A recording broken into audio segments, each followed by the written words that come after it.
She is shockingly resilient to interrogation because she is a psychopath. Oh, man. Maybe I still have a chance with it. It's just so interesting. And as a way to Are attempt... you guys open? Are you looking for a third? This is... Regardez-toi. Don't you fucking dare. Forbidden fruit. Oh, three of us all at once. If only there was some sort of phrase for this. There is a name for what we are doing. Gather round, friends, let me tell you a tale of three heroes, noble and bold. A brute, a druid, and a thief who is but 9 years old. You know them by name, you know them by deed. Their quests are famously daring. So here I sit, singing to you an adventure that is worth sharing. Tuck is the brute, he knows not his home, he loves to sing and fight. Thing is half elf, he shifts his shape and wields a spear with great might.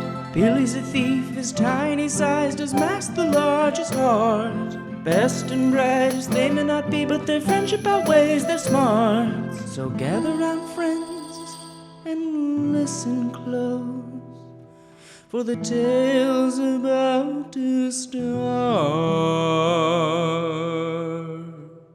Hello, everybody, and welcome to Spout Lore. I'm your game master, Sean O'Hara. Joining me, as always, playing Tacoma Dome the Barbarian, Abdulaziz. No. None of that. No, we already did this. No, you keep that thing closed. Join Patreon to find out what's happening behind the pixelated. No, you can also watch it on YouTube. You can Remember? also just watch it for No, free. I gotta The unpixelated versions on You can watch it Patreon. for free if you just know Abdul and are subjected to his idiocy. Be friends with Abdul for 13 Oh years. my gosh, what could it be? What could he be doing? Playing being the half-elf druid Paul Oppers. And playing Fat Billy the halfling thief Jessica Ty. I'm not doing any of that. Smart. Jessica has class. Yeah. Yeah. She picked up a wand. No, Jessica, no. Stop doing that. No, Jessica. Get him.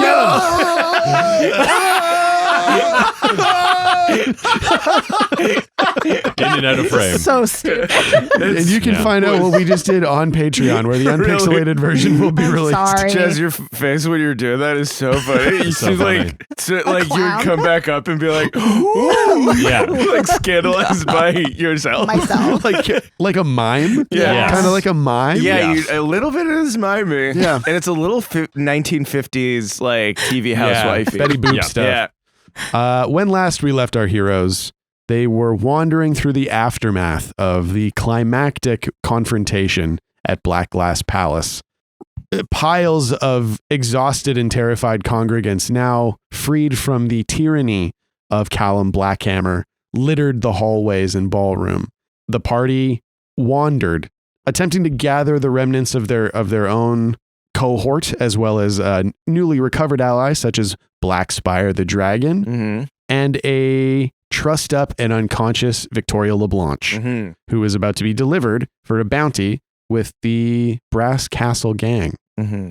On arriving to the ballroom, the party discovered that the influence that was creating the binding energies in the trees and the torches and the ballroom dancing had dulled. Meanwhile, Billy emerged from a toilet far, far away and did a little bit of wandering and looting of his own, Mm-hmm. heading to Callum's office and giving a bit of a presentation to a variety of stuffed animals that he'd recovered. Kind of weird that Callum had stuffed animals. Yeah, I didn't want to say anything at the time, but you found those there, I guess. I guess so. I Yeah. feel like they were probably just somewhere in the castle. They're somewhere. Yeah. Or mementos of a childhood lost. Oh, Yeah. sad. Oh. Oh. Don't humanize him. We still probably have to kill him. And in his destructive playtime, Billy discovered a hidden compartment in Callum's desk containing a number of correspondences Mm-hmm. from a variety of people of which Billy could not read. Mm-hmm. Reuniting, the party used Mears's barman's keys to enter into Hither and Yon, which appeared off the courtyard of Black Glass Palace. Mm-hmm.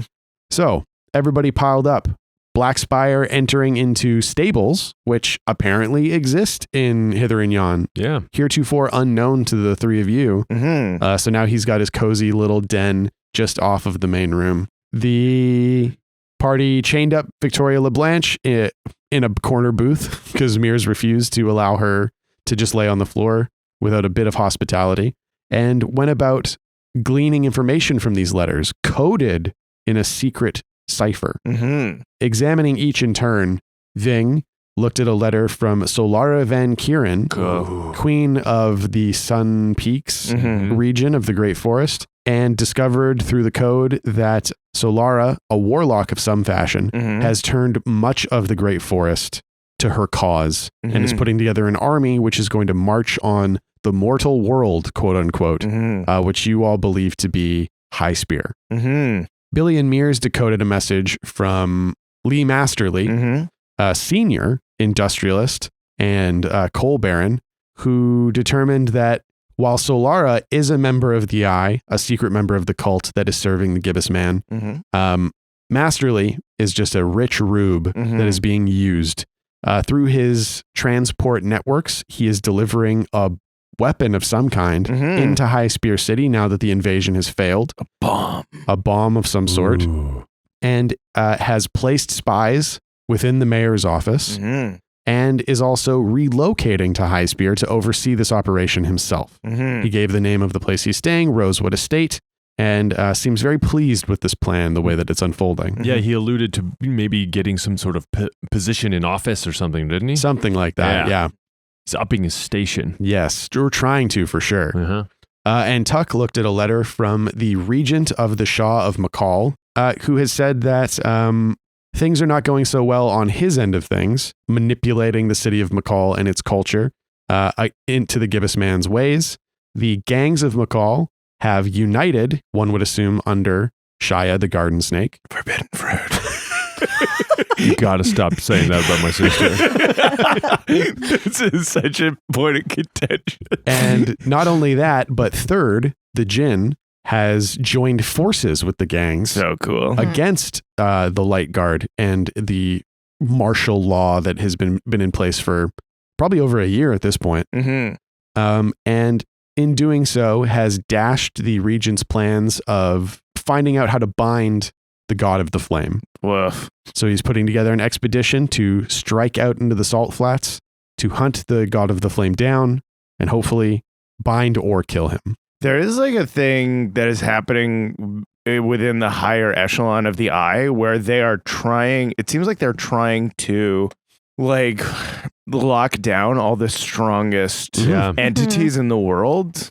Makes Which sense. Their sense of power and their sense of self is so Yeah. inflated. Mhm. They're Yeah. like, you know what? It's time. After that, the party attempted to interrogate Victoria Le Blanche, who had woken up from her spot chained in a corner booth. Mhm. Ving, in an attempt to get under her skin, pulled out a ring that he had collected from the palace where Callum's dismembered arm once lay and placed it on his finger, A signet ring. a signet ring. And as he did so, a knock at the door. And at that door, the Gibbus Man. When the shutters were closed. The shutters were closed behind the Gibbus Man standing at the door, total inky blackness, but seen in your mind's eye almost, the aspect of the spider. Can you describe it one more time? What was it? When I say the aspect of the spider, I think it is like you see the Gibbus Man in the way that you've seen him, Mm-hmm. the traveling clothes, the kindly old man. And then there is just, because it's not something that you're seeing, Mhm. but more perceiving, but it's like sharp arcing legs Oh. up over like into infinity, Yeah. basically. Attempting to enclose Yeah. whatever you can see. Right. Yeah. And- Legs wrapping around. It could even be like that feeling where like you only see it when you're not looking at it. kind of thing. Oh, You have to yeah. try to look at it Mhm. away. Mhm. Legs Yeah. in the periphery. Yeah. That is where we find our heroes now. What is Victoria's reaction to this? Silence. Okay. She seems afraid. Come in, won't you? Or can't you? I think you know. He looks at the ring, he nods at it. Mm-hmm. Is he dead? I don't know, to tell you the truth. Not when we last saw him. Well, if that's it, you just came here to mock me. I just wanted to be sure of something. I show him the ring. Okay, let's lay this out. He was called here because it was Callum's ring. Yeah. Okay. And it dinged. He thought that Callum put it on. Okay. Interesting. And knowing what you know about the icon of revenge, you can guess why he's trying to find Callum. To kill him. Oh. And that's why he was glad that he's not dead. So he can kill him. Interesting. Standing in front of him, Ving, you see he has a hand to his side. Oh. And you can see, even from here, blood on the edges of his hand. And he says, well, if there's nothing else, I'm going to go kill Callum Blackhammer. Where's my spear? You're never getting that back. Please? Where would it be? Do you think he would have just tossed it, or do you think he's holding it somewhere? Maybe it's in the back of the void. Oh, like you can see it sort of in the aspect, in this in-between place? Oh, it became an aspect of his like extra dimensional form. This spider has 9 legs. Yeah. Oh, that's so cool. 9 legs on the spider? Yeah, he knows what you did to him. Yeah. He knows that you infected him with this revenge. When was the last time you saw Solera? He's holding his side and he kind of grimaces, presses his hand against the wound harder. Yeah. Do you think this is an interrogation? I'm just having a casual conversation. I'll answer any question you want. Give me the ring. Why do you want it? It's mine. It was a gift given By who? by me to Callum. Why? I want my servants ready to serve. Now give me the ring. I'll answer any question you want. Better yet, and he kind of like looks off to the side. Give me Le Blanche. He can't see her. She's around the corner of the door, but he can tell she's there. Oh. We don't have to be enemies. He looks at the three of you. I've offered you this before, and I'm offering it you again. Help me. Think of the power I can give you. Think of the power I've given others. That could be yours. Serve me. We have the same goal. We both want to free Lillian. Tuck looks at Victoria. She shakes her. She's trembling. And then Tuck, he steps to the door next to Ving, and he goes, sorry, we're dealing with a domestic problem right now. And closes the door. He pulls the ashtray that he stole from the castle and whips it into the void. Okay. Whips it at him? Or I just guess into so, the yeah. void? I'll throw it at him because Right. he looks bloodied, so I guess I kind of want to hit him with the ashtray. 2d6 plus dexterity, I guess. Here we go. 8 plus dex is 7. Okay. Oh, man. So on a volley, which Yes. is what this is, Yeah. I believe you either have to put yourself in a position of danger, lose your ashtray. That's not an option you can choose. I choose that one. Or you can do less damage. I guess I'll do less damage. Okay, so you roll your damage, and then I believe you roll a d6, and then you subtract that. My damage is a d10, 6. Okay, I'd roll a d6, 6. I guess we're in his like It just domain. You throw it, and it passes right through him. Okay, good to know. You're a ghost. You're a fucking fool. Oh my God. Language. This is unbelievable. What do you think is going to happen? You think you're going to oppose? We're going to have some grand duel on a hill? You're going to strike me down? And then Tuck leans in and he grabs the doorknob and he goes, yeah, buddy, it will end for both of us beneath a burning tree. And he slams the door. All right. And where next were you going to go? I guess Sam Deering's. Yeah. Okay, so the door slams and the shutters pop open. Mhm. And on the other side of the windows, you see dark brick. And then I turn to Victoria. I go, give me a reason why we shouldn't give you up. If I leave this place, the Gibbus Man will kill me. Why do we care? I'll help you. I'll help you. No, you won't. Yes, no, I You're a will. liar. I am a liar. That is true. I love to lie. I'm very good at it. But if I leave this place and the Gibbus Man hunts me down and I die, who does that help? Us. There are things I know. Things I know about Callum's plans, about the Gibbus Man's plans. And if you let me leave, I can tell you these things. And I swear on my life, I will not betray you for now. What the For fuck? now. I just know. Okay. So, and you can see, and she tugs up at the chain, which is like taut because the bar is trying to eject her. Oh. Oh. I understand. Dink, dink. now what is happening? And watch me. Oh, everything is fine. And the chain slowly slackens. Billy. Oath. I was thinking that. Excuse me a second. I could do it, but she's totally going to betray us. But if she betrays us, then she'll die. That's how oath works, right? Yes, but I kind of don't want her to betray us at all. Let me step in for just 1 second. Yeah, go ahead, Sean. Mirrors. Let me just hold on 1 second. 1 second. Billy, I'm Yeah. pretty sure that you can make an oath that does not result in the death of the swearing participant. Yeah, I'll know immediately. And then something bad will happen, which doesn't have to be death. I think you should make it death. I think I should make it death. Yeah. You said you didn't want. Why didn't you want to give her the Gibbus Man? I would have done it. Sliding, Billy, slowly sliding. Yeah. I'm gonna fucking kill her. I grab Billy's. Wait a sec. No, she's a bad guy. She's a bad guy. Oh, that's a very good point. Yeah. It oath. doesn't matter who the ill intent is towards. No. Billy starts sliding towards the door. Billy, hey. I'm so mad at her. She was hurting everyone around us. And I yell to the bar. I'm like, it's conditional ill intent. Billy, It's conditional. Billy, she didn't hurt anybody. She hasn't yet. She No. hasn't right now. No. I think we should give her over. No, don't, Billy. Why? Because That's this, not us. Well, we were planning on doing it for $1,000. We'll give it to them. No, but if we give her to Deering, the Gibbus Man will get her. The Gibbus Man's going to get her anyway. What are we going to do? Just carry her around forever? We know that she's safe in here. We could keep her in here. Nah. And she Wait, can't. so she can kill Mears? She's okay. Tuck goes, okay. I'm still crazy horny for her, so I might be fucked. I'm biased for sure. But we can construct an oath that keeps her from ever betraying us, lest she die, because she wants to keep herself alive, Mm-hmm. us or Mears, or our plans. And we can use her for her information about Callum, about the Gibbus Man, about all the shit we don't know. Mm-hmm. And she's a pretty fucking good warrior. It's true. God, she's got good hearing.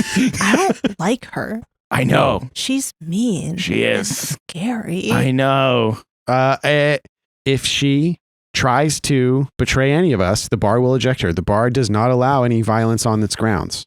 So we're safe in here. She's safe in here, but it is a risk. She is one of the most dangerous people in the world. So if we're not feeling it, we can kick her out. The Gibbus Man will almost certainly track her down. Ving, what do you think? I just think we have so much history with her, and she will serve her own purposes to save her life. No one that hot is not vain. She's so into living. She will at least try to save her own skin and do what she can to do that. And if her skin is in our hands, Tuck's pupils dilate. Her in hands. Skin? Then I think we can at least trust her to serve herself. Billy, I think, okay. I'm not going to force you to use oath, but I do think that if we do this, we gain information and a powerful asset. And I kneel down in front of Billy and I go, the clock's winding down now, buddy. We have to make some hard deals. Things are going to get uncomfortable, and it's okay. Yeah, you're right. And Billy pulls out a knife. Whoa! And he storms over to Victoria. And she sees this happening and she starts pulling on the chains like, whoa. And Billy drives the knife at her throat. Whoa. Now you say you want to give us info? I mean, And yes, that you're going to tell us everything? I will tell you what I can. And what else did you say you do? I said I would give you information. And who would help us? I said I could help you. Do you think information helps people like us? We need action. What I'm saying is we're too stupid for information to have an effect on us. You have to also give smarter people It better be information. good information. Okay, all It right. better be helpful information. Okay, all right, okay. And Mears places his metal hand on the table with a clunk. He's like, brass tacks, Victoria. The way this place works, if you try anything, you will be ejected immediately. any plans you have, if you think you're fast enough or tricky enough or dangerous enough to get one over on Hither and Yon and the barman, you're wrong. Yeah. and then Victoria goes, "Take me right now, you metal-handed freak." And he looks her in the face and goes, "You're not my type." Oh my god. That makes me want him even more. Wash. You heard what he said, Victoria. If you go back on your word, you're out of here. On the street. For the Gibbus Man. That's good to know, because by way of a peace offering, I will tell you now, I was going to find a way to betray you. And if you do, I'm going to know right away something really bad's going to happen to you. And you're going to wish the Gibbus Man got you instead. Okay, I agree to your terms, but you got to do the oath. But Mears does say, Billy, and he What? leans down. I know you're going to hate this, Yeah. but because of the rules of Hither and Yon, Uh-huh. you can't make the condition of the oath death. I don't think it has to be something else. And then Tuck goes, "It's conditional violence." And then he rips the sconce off the wall and throws it through one of the windows. What? It just like it loops around and attaches itself. What does she value most? Her life, 1,000% her life. I will trap you in a place that you'll never get out of, or you'll wish you've died. What does that mean? This boy was born in the dark. I don't know the rest of the quote. Is molded by it. He's molded by it. Yeah. But you're By the time I saw the light, I was already a man. His daddy is the dark. By then, it meant nothing to me. Sorry. I've been doing that voice a lot lately. It's really funny. It's a fun voice to do. My friends and I were sending voicemails to each other in Discord as Bane. Batman, it's Bane. Legion of Doom karaoke tonight. Bane, have you seen? It's Bane. Have you seen Gilmore Girls? It's going to come off Netflix soon. Anyway, call me back. I love the Luke and Lorelai, will they, won't they? This is Bane. Batman, drive safe. So you had a couple too many cran vodkas, Batman. Okay. They got together. Okay, so yes. What were we saying? Yes, okay. You can see saying this, "I'll trap you somewhere you can never get out." She believes you. All right. And she puts out a pinky. Shake on it. The lights in the bar like dim while that Yeah. happens. Yeah. Yeah, all Yeah. the candles and torches, or candles and lanterns, dim for a moment. There's a weight that falls over Hither and Yon as the oath is sworn, and then whoop. I think you'll see this trust will do you good. Oh shit, Billy! What? Can you add stuff to the oath after? No, that's not how it works. Can you fuck? What were you get? What? I'm gonna make her promise not to fuck Vic. I'm gonna ask her to do that. That's weird. I promise. What do you promise? I'll see you soon. Is anyone going to and she kind of jingles her manacles. And not manacles, 8 pairs of handcuffs. Can I just want to give her more links. Like, we don't fully trust her. Like, we'll give Also, her. you want to keep her chained to keep the her table. chained. Yeah. You can definitely work it out so she's like got one cuff on, Yeah. and then the chains attach her to the table, but she can like Move get to the around. bar. Mm-hmm. Yeah. Yeah, she can walk around, but Mhm. I'm not giving you full access yet. You have to earn our trust. I'll set up a bathroom situation for you though, because I don't want to have to deal with that. I'm not emptying chamber pots. There's a There's stable right there's here. a stable right there for We make- animals only. We make the chain long enough that she can go shit in the barn. Yeah. And Black Sparrow's like, I'm out of here. Oh, No gross. way. No way. Oh, my manger. Fucking gross, bro. Gross.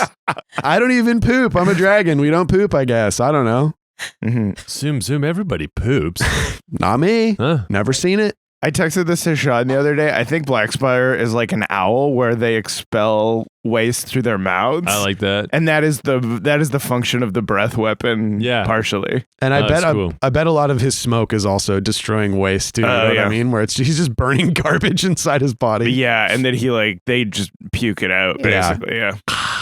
So Mears is, this is a while later. Victoria's kind of sleeping. She's curled up in the booth. She's lounging very erotically, Tuck.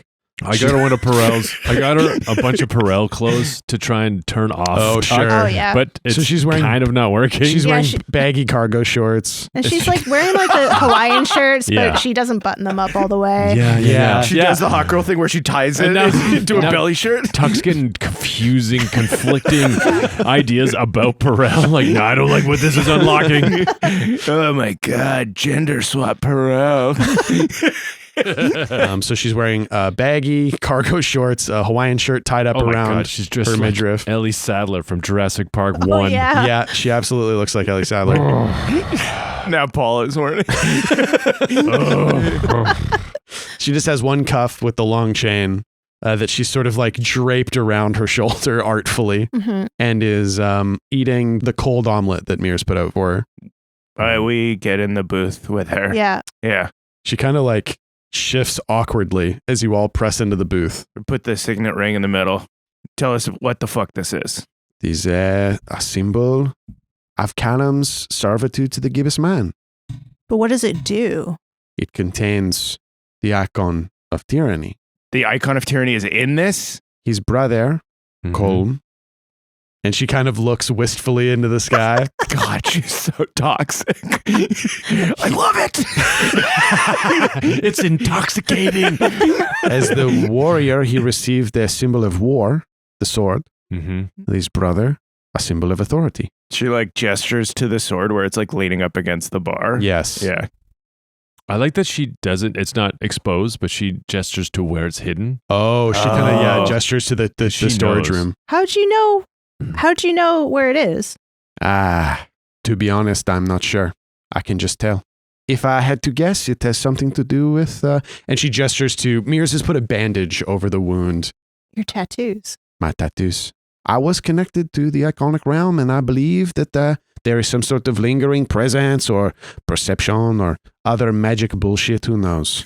I'm doing Her the. sarcasm is just Yeah. turning I'm doing Yeah. the cigarette thing because I'm doing a French accent, but she's got a fork in there with omelet on it. So you can guess that what she is saying is what she knows. Yeah. Her connection, her being chained to that icon, has given her some, at least temporarily, some sort of ability to perceive iconic influence. Ving says, do you have any other tattoos? Not pertinent to this conversation, no? What? And then Tuck goes, what about ones that might not be pertinent to the conversation? I am a worldly woman with many experiences. She, You know this. He aspirates. he breathes in the mead that he was drinking. Try to pat you on the back. Yeah, thank you. all I know is I look at this ring. I know that there's something in there, and it tells me that it is tyrannical. And then Tuck like taps his chest. And he's like, do you know what's in here? It's different now. I remember it from our whirlwind night together. We never turned the page on that chapter, did we? No, I ate too much cheese that night. I remember. And I slide a little bowl of Parmesan cheese across the table at her. And Billy in his head is like, does that stop you from reading? Oh, cheese reading. Oh. No one in this conversation's on the same page at all. It's so funny. Yeah, Ving like grabs a handful of Parmesan. Thank you. Go on, Victoria. But that, It's like dripping in his beard. It's shaved Parmesan. before it was, I can't quite remember. But now, before, of course, I could not see. But now it is a symbol of your loyalty to your friends. Yeah. Mm-hmm. So that's all I know. I can see. Maybe for good, maybe for now. So without the ring, then is Callum just walking around like Oh, without any power? without anything? He is still chained to the icons of cunning and tyranny, but I believe the ring amplified these powers. What else is he chained to? Those are the two. What was his original tattoo again? Cunning. Oh, it was cunning. Yeah, Okay. cunning. Right. When did the Gibbus Man give him this ring? How long has he had it? I came in later in the game, but I believe it was less than a year. That makes sense. Yeah. Tell us what was the game. It was quite a cunning plan. I must give him that. Tell us about it. Oh, sorry. You were about to. You're about to tell us about it, and I interrupted you. I'm so sorry. So No. Billy also has a handful of Parmesan. Billy. What? Billy. there's so That's much dairy basically in that. cocaine for you. It's for everyone.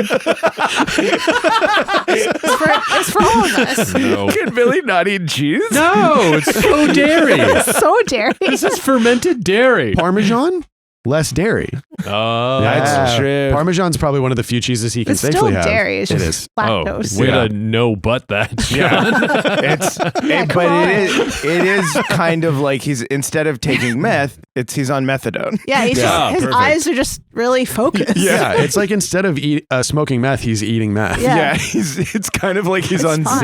Zins right the now. same. You guys have Fine. never eaten meth, have you? Of course not. We don't know anything about drugs. Yeah, man. You have done more drugs than all of us put together. Oh, Paul. like course. like this week, and I haven't had any drugs. Just whatever's left in my system and my fat cells. I shit more drugs than you've ever done in your life. I hear ya. Oh, those days. Paul used to be a really cool audience. Used to be so cool. I still think you're cool, Paul. Thank you. Me too. What was the question? Oh, sorry. Oh, what was Oh, the plan? what was the plan? Just please keep talking. Yeah. If I may ask, what did he tell you the plan was? Did he even say anything? He told us. He never told us wait. anything. I He don't did. like this. Yeah. No, we asked the questions here. Very well. I just know that Callum rarely has the same conversation twice. What does that Mm. mean? He's always working an angle. He's always lying. Yeah, he's Janice faced. So you think he lied to you? No, I think I was instrumental to the plan, so I figure that perhaps mine was the right one, perhaps it was not. But he had quite an elaborate setup, and he played each of you perfectly. Okay. Give us the play-by-play from Okay. start to end, and then tell us where it was supposed to go. So he sent out his invitation. Mm-hmm. Of course, you could not resist an invitation to a masked ballroom gala by one of your primary foes. Ugh. What could possibly be hiding behind the door? Ving audibly rolls his eyes. And he knew. And she reaches out and she puts a hand on your shoulder. Oh. Says, Chuck has an aneurysm.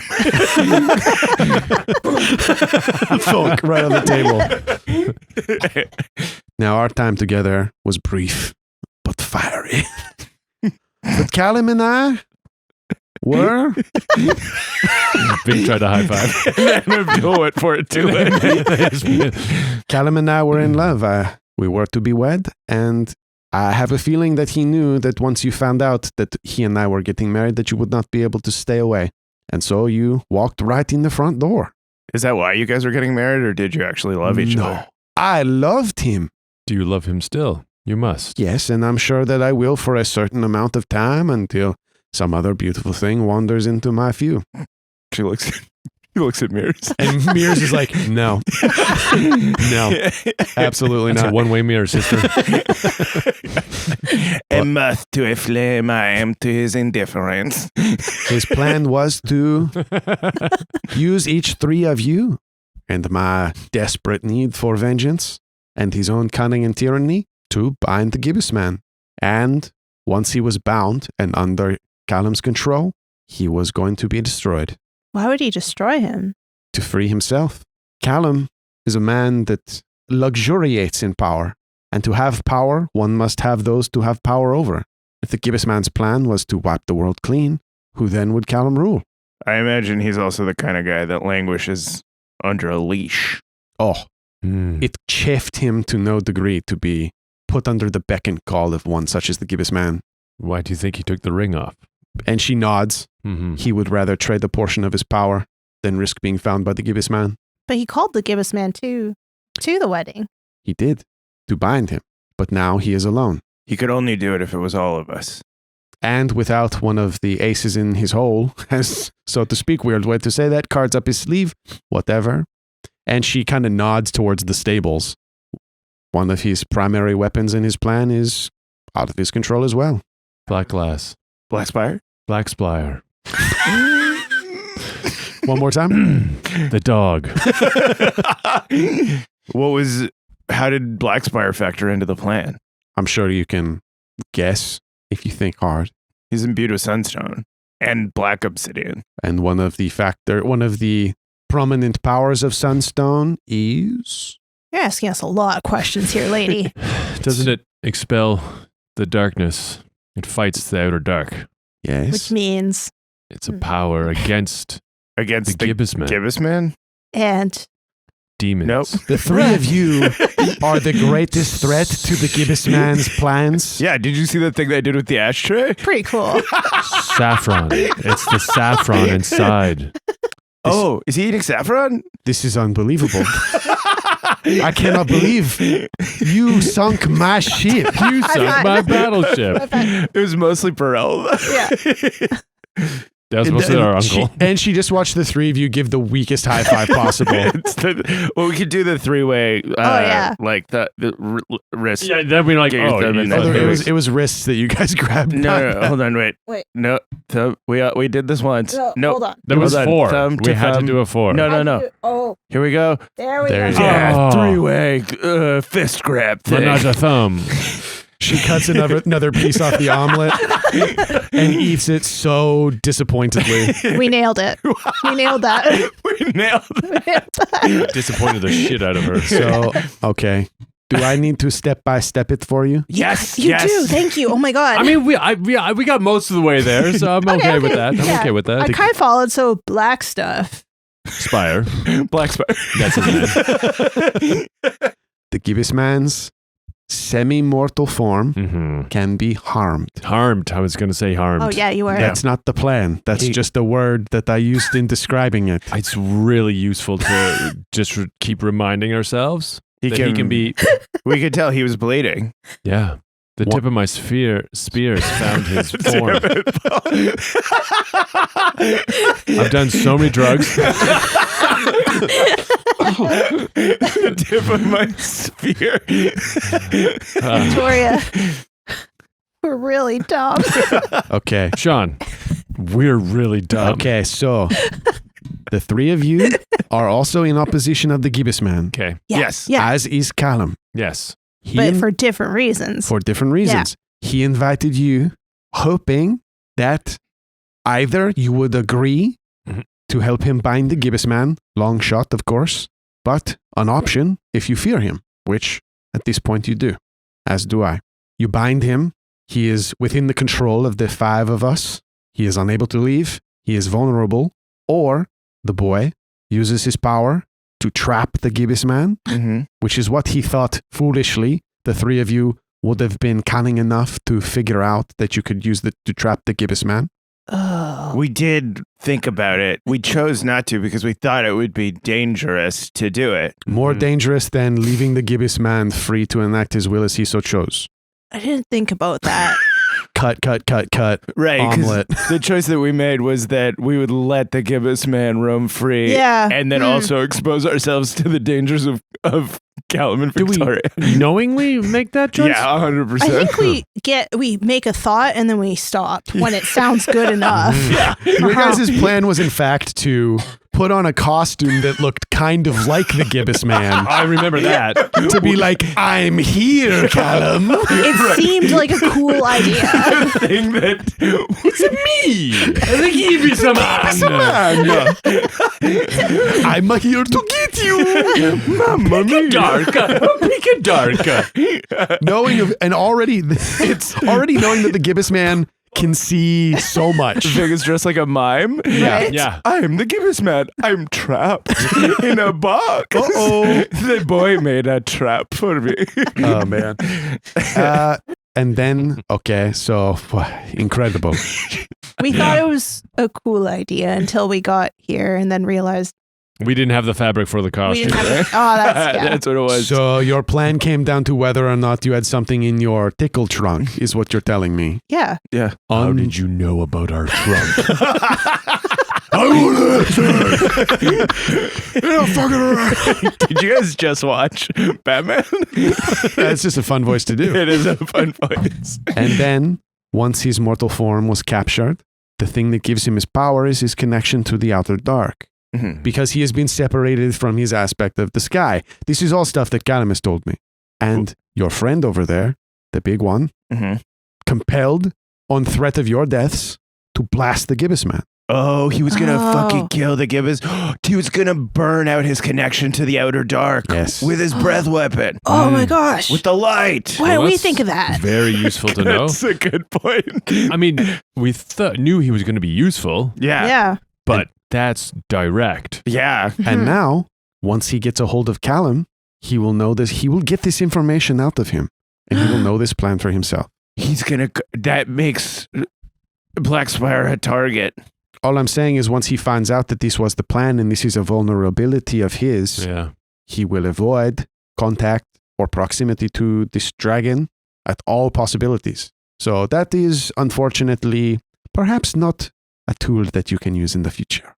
Unless we strike now and strike hard. Oh, God, we could have fucking done it when he was here. Standing right there. Yeah. Why didn't you say anything? That's so embarrassing for us. I mean, it's like an idiot. I thought you were supposed to help us. C'est la vie. Anyway, that is everything I know about that, so I think I have earned myself a nap. Wait. What? Why did it have to be the three of us? What is special about us? I believe he told you that. Okay, I can see you don't remember. So, many forces at play in the world. The axe.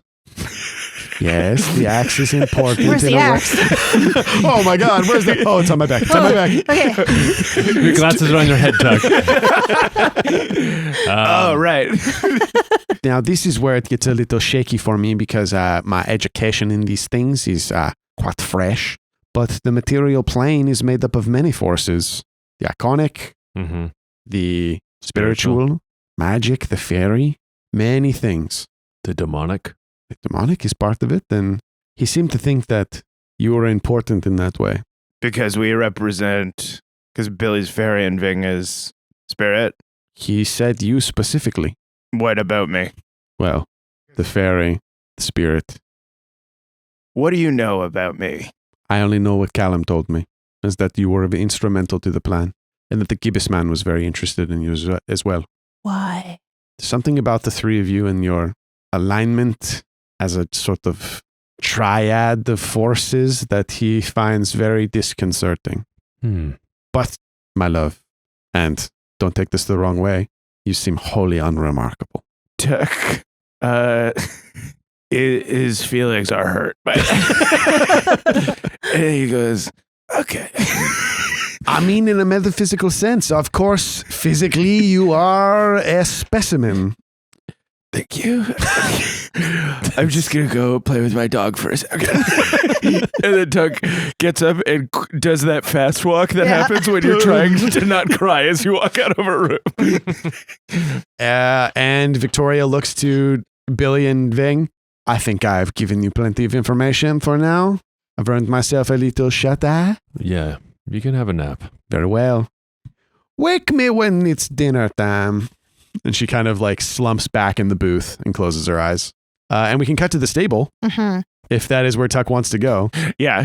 So the stable door bangs open. There's a little corridor that you've never seen, like kind of behind the stairs that leads to the door to the stables. Is Black Spire here? Yeah, where else would he be? Okay. I go over to Black He Spire. lifts his huge head and he's like, Tuck, this is fucking crazy. I can just open my eyes and you're there. That's fuck. And he gets up and he starts nudging you with his head. And then Tuck, you're here. Look, bonk, bonk. Look at this. And then Tuck gets bonked backwards and he's like, yeah, I am here, buddy. And he hugs Black Spire. Yeah, around his big old head. Yeah. Oh, what's going on, bro? You seem kind of like wet. Yeah, sorry, man. A girl just said something truly heart-shattering to me. No way. That's crazy. What's a girl?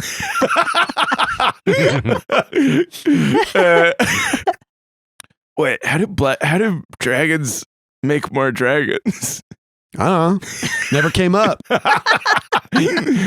So you've never seen like a girl dragon? I've never seen any other dragons, bro. Bro, I just became. Yeah. I just, I woke up I cracked myself out of my old eggy, and I was just a tiny little guy, and I was carried around by a cool guy for a while. And then remember, I was left in a cave for a long time. Oh, right. Oh, you mean the fucked up stuff those worms do? Yeah. When they squiggle around on each other. And then make more of each other. And then there's more worms. That's his only reference. Oh my God. Do I have to do that? I got to squiggle around on a worm? No, dude. It's a girl is like a dragon that looks like you, but you'll like her for like mysterious reasons, kind of. Huh. Nah. So, or a guy. You can have it with a guy. I don't know how dragons work, man. Look, A dragon's a dragon. Is Yeah. a dragon is a Yeah. dragon. Same, bro. No idea. Anyway, doesn't sound interesting. I just want to chill with my bro. Yeah, man. And then I give him another big hug and I squeeze him like around the kind of like chest neck area Yeah. really hard. I'm like, I'm so glad we have you now. I'm so glad that I am here as well, that we have each other, all of us. Yeah. He starts kind of like spinning around and doing like this weird little hop dance. Do you want to play fetch? Yeah, I do. And he was gonna grab like a giant bag of like grain that is in the thing, and then just like do a big like kind of like spin around tetherball toss. Yeah, And totally. just go Yeah, and huck it as far as he can in the barn. Yeah, totally. And Black Spire runs, and as he's running, it smacks him in the back of the head. Oh shit! And then he goes, whoa! He jumps around and then he grabs it off the ground and goes, I got it. Fuck yeah, dude! Bring Yeah, it back. brother. And he boom, boom, boom, boom, boom, boom. And I do it again. Yeah. And we see this scene of you guys playing fetch, which is very sweet. Cute. And we cut back into the bar. Mhm. Billy and Ving, what are you up to? I don't know. Victoria's sleeping. She's like napping. Yeah. Yeah. Although after a while of her laying there with her eyes closed, you hear like, Oh, so she was listening just in case. yeah, it seems like she was wary, but she has given up some sort of vigilance Okay. to get a nap. And it's just like, Jesus Christ. Oh my gosh. Literally everyone in our show has sleep apnea. and if there's nothing that you need to do right now, we can always jump forward. But if there's something that you would like to achieve, or even just like a conversation that you want to have. Bing's just sitting on a table in the corner, like spinning the ring. Oh yeah. So now that you're like looking at the ring, Ving, you're spinning it around. When you put it on, you were overcome with this like, I can get what I want out of this woman, and then I'll toss her into to the dogs. Oh, whoa. And you only wore it for such a brief period of time that you didn't even realize such was the influence that it was like wheedling its way into you. Yeah. And then you popped it off. And now that you're sitting here, you feel that sort of ache of the absence. Oh, and Weird. it feels like almost like a pain of like feeling like you are subject to someone else instead of feeling like you have dominion over your own life. Mm-hmm.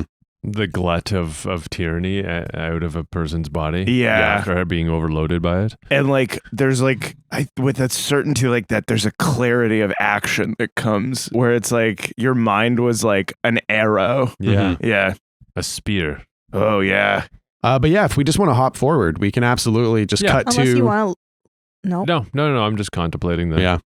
We cut forward. The party is gathered in front of the door. Yeah. Or, doing their thing, but like getting ready to go to move the bar. And who is transporting hither and yon? I could try it. If you feel like you're Yeah, up for it, Billy, it's good for you to get practice too. Yeah. Mhm. Billy's like opening, closing the door. Okay, 2d6 plus charisma. Ooh.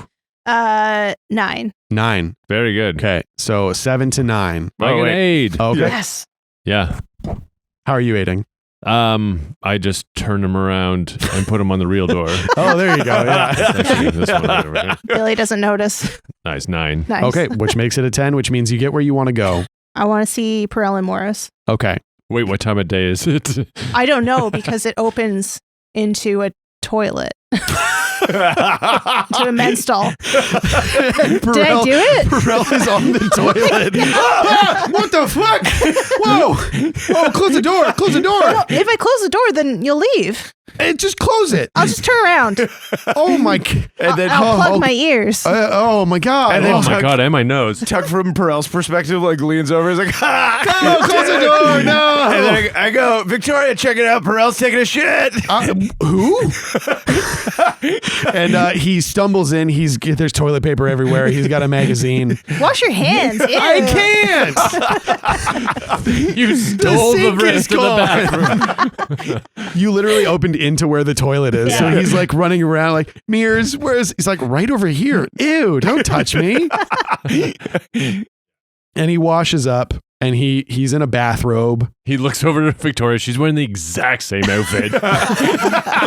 Good morning. And Bon matin. he turns around and he sees her and he drops the magazine and kind of stumbles against the bar. That's Victoria Le Blanche. I know, but she can't hurt us.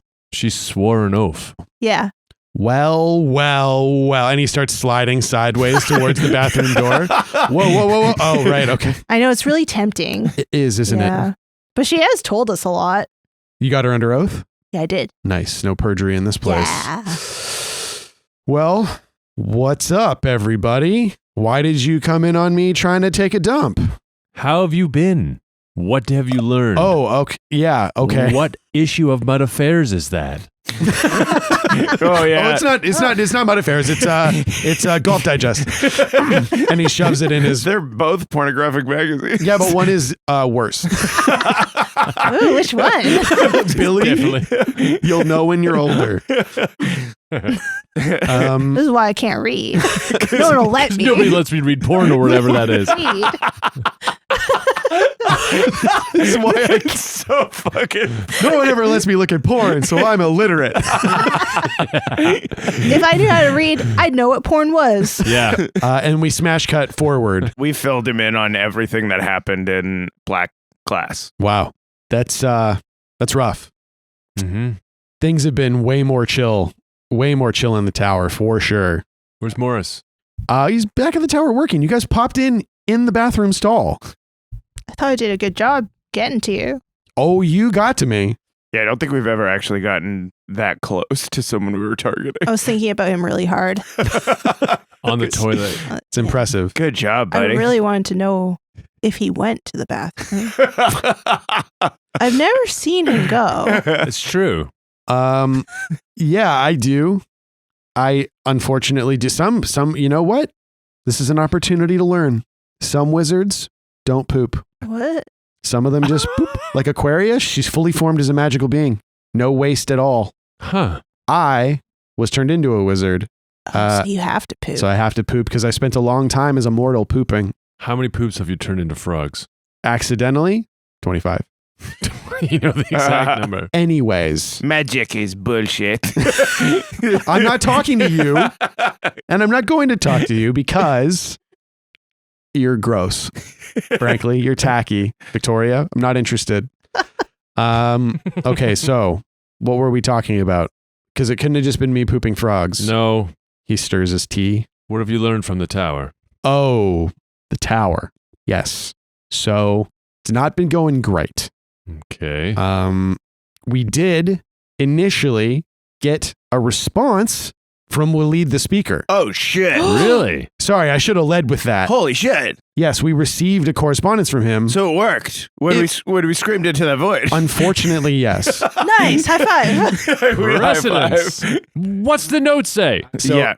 Perel pulls out a crumpled note that it seems like he's had for a long time. Said, "This is all we got. After all that information that you yelled into the thing, this is the response." And he unfolds it, and it says, in a very beautiful, like almost calligraphy style handwritten script, "Hello?" Fuck! I thought there was gonna be useful information. No, that's what it is. Okay. However, when we received his note, the resulting feedback from the thalamic discharge locked us out of the room.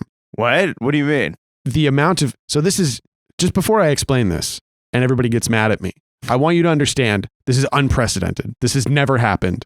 When the power required to send the message back through the Wi-Fi hotspot hit the material plane, it overloaded the mechanisms in the base of the Highspear tower. Oh no. And as a security lockdown, it shut us out. Did you try and use the password? Yeah, I tried to use the password. What was it? Suck my nut 69 or something like It that? sucked my nut 6969. Do you think it changed the password or it destroyed the mechanism that required a password? I wish we'd been trying to figure it out. We can't quite. Morris has tried all his little tricky tricks to get in. He's tried to bend his way around the door. He's tried to move the room somewhere else in the tower. And we can't get it to work. Do you shut it on and off? If we shut it off, you would have known. You for sure would have known if we turned off the Highspear. So you're saying you didn't try it? I am saying we didn't try it. Well, Yeah, what happens if the Highspear turns off for a second? Well, we don't know how long it takes to turn back on. Oh, okay. We don't know how to turn it off. Right. We'd probably need access to that room to turn it off. Unless there's another way. We found another way. show us. And we can boom, Yeah. cut through to the tower. And he's standing.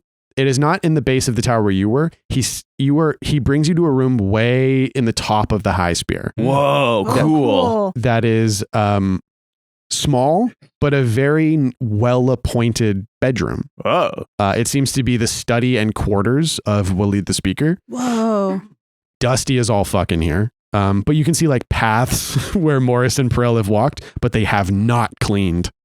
Mostly to the bed. Wow, the bed is really clean. I wouldn't worry about that so much. These are like new sheets. Everything else is full of dust. Oh, that bed is not clean. We just haven't had time to clean the whole place, says Morris. He's also in a bathrobe. It looks like they've both been wearing bathrobes constantly. Once you get a taste for it, really. It's hard to give up the terry cloth. It's so absorbent. What? Not like that, but like you spill something on yourself like orange juice or cum. How's A4? I mean, look for yourself. And you peek out the window out of this bedroom and you see A4 lounging on the mountainside. There's so many birds on him. He's covered in birds, but he's got sort of a vigilant, despite the fact that he's lounging, it looks like he's rested his head on a fist, like, and the elbow is on a outcropping to sort of ensure that he can see all of Highspear. Hmm. I like that Ving walks up to the window, just like as soon as he comes into the view of the window, and A4, you see Jim just kind of like tilt his head a little bit. Tilts his head. Yeah. Birds fly off in a huge flock. Yeah, he's just been there watching. You wave at him, and you see dust, like rocks and shit, like crush off of his arm as he reaches up to wave, and you hear a chorus of voices in the city go, "Whoa! Whoa! Ding ding ding ding ding ding ding! Robot. Giant robot!" There's like people like winning bets and losing bets. And if he'll move. Yeah. Yeah, you hear an all-you-can-eat ribs place absolutely freaking out, closing all its doors, boarding everything up. But this is what we found. And he like opens an armoire, and inside the armoire is a big fucking switch, like literally like a power reset, like funk. I want to do it. I want to do it. Oh, Billy. It could blow up in your face. We have no idea what it could do. If the Highspear is responsible for all of mortal kind to be able to communicate, and it's never been turned off, if you turn it off for the first time in centuries, maybe a millennia or more, we have no idea how long it will take to reset. And that means, while it's off, no one can communicate. Also, I think it puts us at risk because this is a place of power that the Gibbus Man cannot enter. That's a very good point. Also, to end that much power suddenly, we don't know what kind of danger we're putting ourselves in the world in. But if we do need Waleed to help us figure out how to bring the wizards back, and we can't get back into the Wi-Fi hotspot room, this might be our only opportunity. But we have to carefully measure if it's worth it. Yes. And if we were to turn it off, then Billy gets to get a point for jumping into danger without a plan. That's true. If Billy grabs this switch and flips it right now, no one can stop him, and he gets a point later. But everyone would be mad at me. And Perel steps forward and puts the clothes back in front of the switch. We're not flipping this. We have But you just said it's the only way. Yeah, sorry. If we can't get back into the room, which we haven't done the password reset, I'm sure there's something we could do. And Morris looks at Perel. I mean, there is someone we could talk to. And Perel goes, I don't know if it's ready. What? Is she ready? I don't know. And we can cut back down to their lab, and you see a brass framework of a human body. And inside this, in the center of the chest, a cavity seemingly designed after Ving's own chest cavity that looks like it is built to hold the little moss terrarium that you were gifted by Aquaria years ago. Cool. And it is a full framework. It's standing in the middle of the lab, and it's got a bunch of little magic-y doodads and stuff on it. And it's inscribed with like thalmic runes in different spots. I picture it as like kind of lattice work. Yes. You know, like it is like, but muscle, it follows the work of muscle, but there's a lot of spacing and air in it, right? Totally. Like it's very light in its build. It is. It almost looks like the frames that they used to, those like big kind of Regency French gowns, not Regency, but like they puff out and they have like the bone kind of like hoops and frames and stuff. Yeah. It kind of looks like something like that. Cool. What does the face look like? No features, totally featureless. Okay. Yeah. Have you tried it yet? No, I'm to be honest, I'm too scared. I don't know what effect it's going to have on her. It's a lot of power to transfer, and she's already in such a state. Well, let me talk to her. Let's ask her. Yeah, you can totally reach out. And the three of you with your little rings and with the Chamberlain rings, you can absolutely reach out. He hands you the moss terrarium. Ving takes the moss and holds it up to his lips in his closed hand and then puts it in his chest cavity. Whoa, cool. Okay. That's sick. Yeah. That's so fucking cool. Oh, because you're connected to like all knowledge kind of too, Yeah. right? Yeah. That's so sick. So does this mean, do you think that you are in her chamber, even if you're not physically there? Yeah, and she is in Ving's chamber because he is now the armature for her as well. Okay, yeah. So it's like an interchange. Cool. I don't know Like, if that makes any sense. It makes sense. You're like a hologram in her chamber. Mhm. Yeah. And she is now present for you. She's in front of you. And so that maybe Morris and Perel can ask her themselves. Like there's, Yeah. I want to bring her in the room. So, yeah, you connect to her through this moss, which fills the chamber in the center of your chest. And it grows really fast. yeah, like, And it is like coating in around the seed of knowledge. oh, yes. And I think that it might encourage, like there could be a pop of growth Yeah. happening Oh, from cool. the seed. Oh, as yeah. That's well. sick. Yeah. Yeah. To sprout a little bit in there. Yeah. And appearing before you, like in a wink, is a woman. Okay. Last time we saw Aquaria, she was laid up Mm-hmm. in her bed. She was like under blankets of moss, basically, which were helping her breathe. But that's not how you see her now. You see her as she was before she was wounded. Oh. She is tall. She's taller than Morris and Perel. Whoa. She's very lean. She has long, kind of brassy blonde hair. A very like severe features, and she's got quite a thin face, and she's wearing long layered green robes that call to mind the moss that she was blanketed under. And she looks at everyone in the room, and I think her response is, "Oh, how strange, Aquaria? Ving. Hello. It's been quite some time." It's been an age. And she looks over at Morris and Perel, who are like watery. Like Perel is like watery eyed. I put out a hand. It's okay. Come here to Perel. He puts a hand in yours.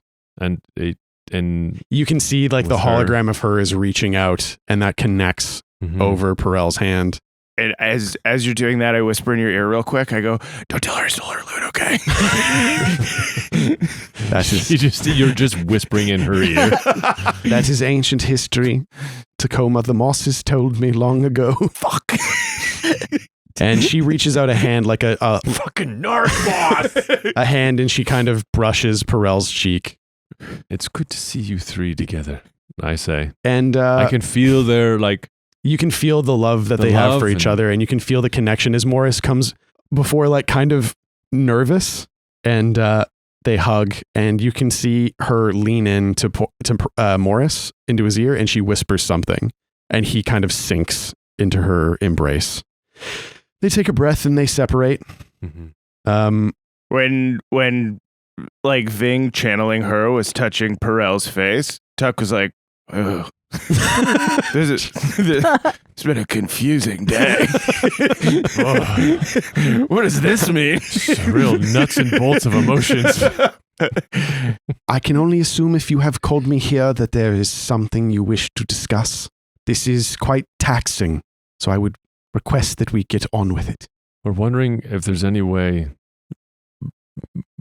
Brel has made this body for you, and wondering how we can make it less taxing for you.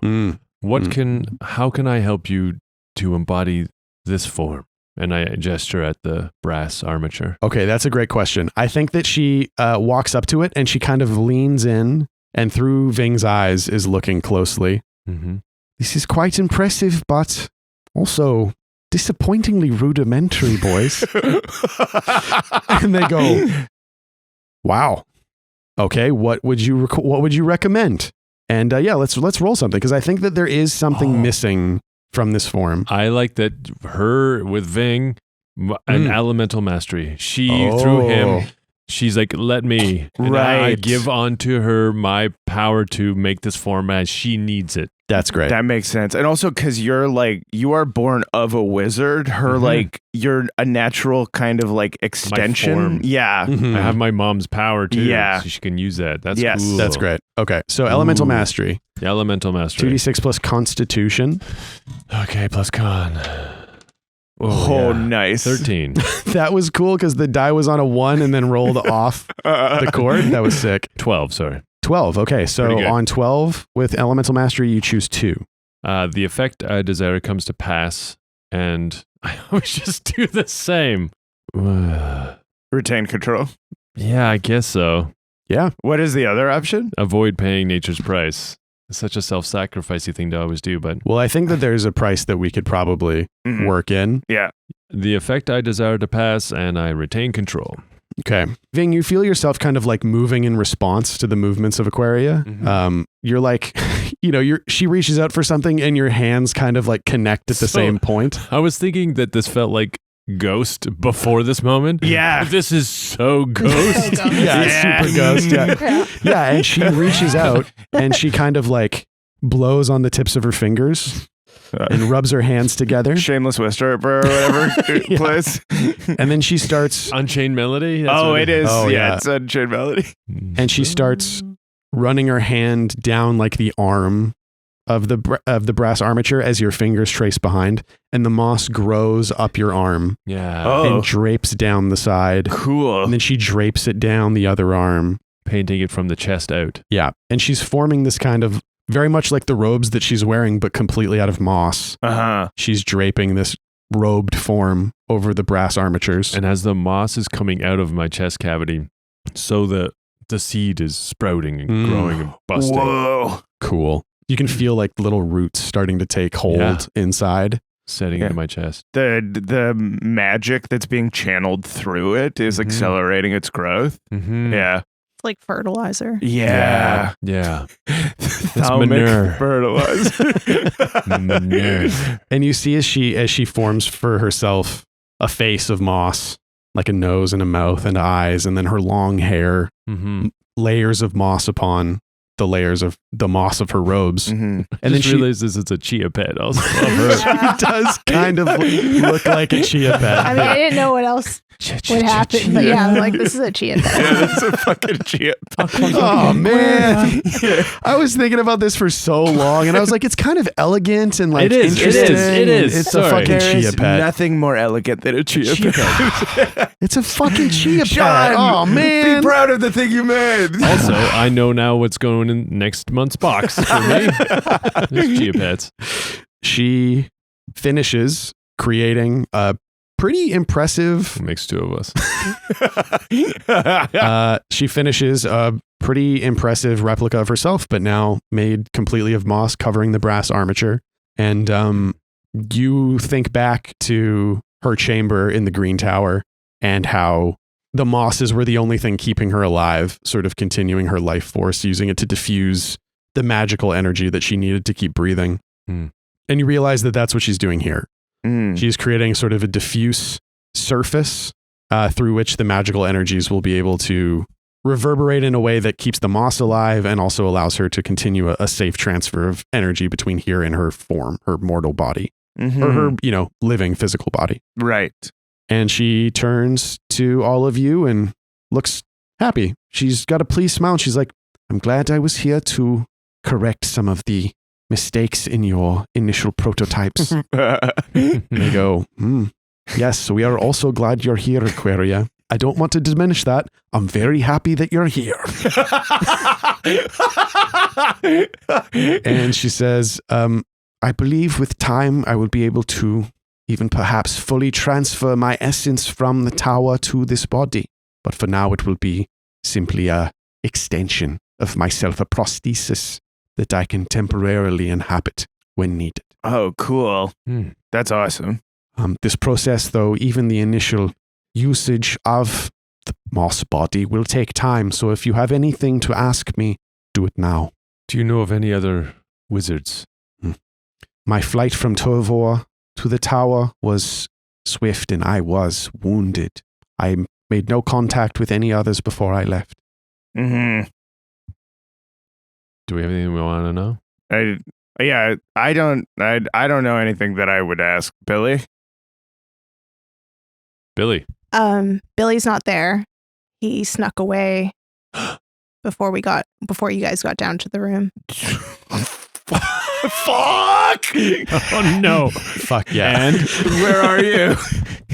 I'm looking up at the switch. Oh, in the armoire. No, Billy!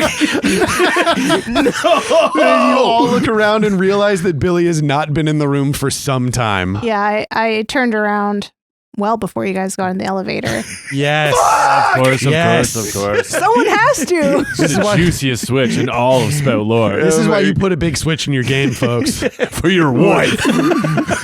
It's such an aggressive read on the word wife. And Morris and Perel, I actually do like that everybody's realized that Billy's gone and what he's about to do. Mm-hmm. Morris and Perel look at you and look around and start looking behind desks and go, Billy, are you in here? Billy. Yeah. Oh my God, he's going to flip the switch because they are so cautious when it comes to magical stuff that they start hauling ass back to the elevator. No one wanted to pull it? Are you kidding me?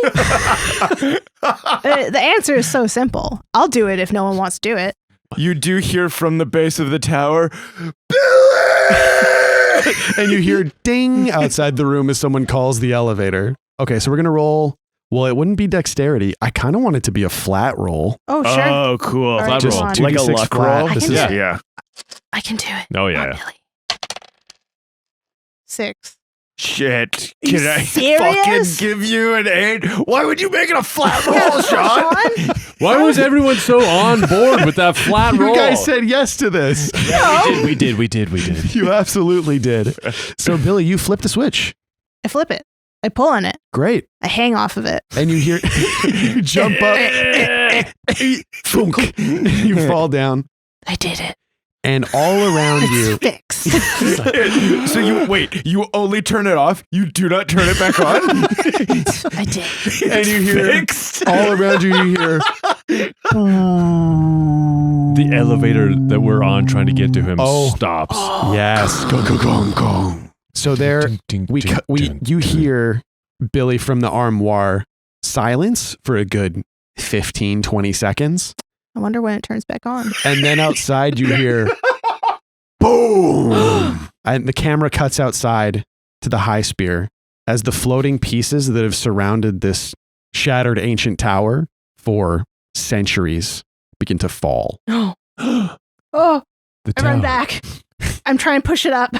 And you hear voices calling to you from the elevator, but the words you don't understand. It's fucked up, you guys. And that's where we're going to end it for this week. I'm your game Great. master, Sean O'Hara. Joining me as always, Tacoma Dome, the Barbarian, Abdulaziz. مع السلامة أصدقائي هذا البودكاست